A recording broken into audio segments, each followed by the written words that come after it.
everybody, my name's Lian and this is my homework. Lesson 6. Show, show, show. Show me your eyes.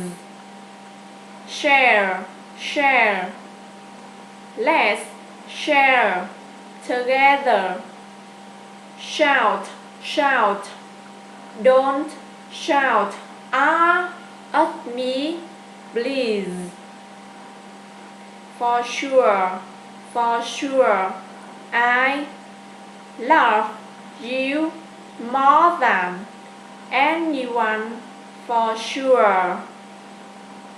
Ocean, ocean. I am swimming in the ocean.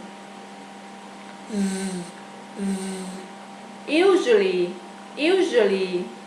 I usually study English every day, every time, and everywhere. Television, television. I like watching television.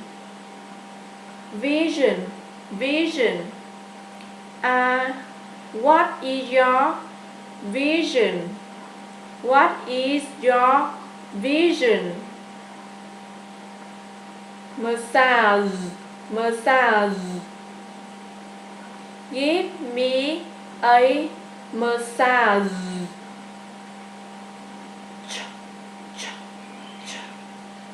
Child, child. I have a child. Question, question, question. I have a question. Do you have any question?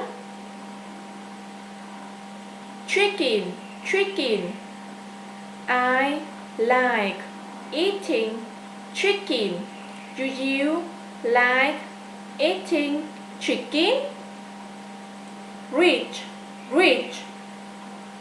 I reach my goal. Catch, catch, catch. Catch you later, catch you later, catch you later.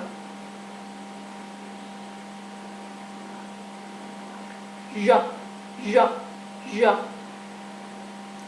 Large, large. I have a large house. Stage, stage. I am standing on the stage.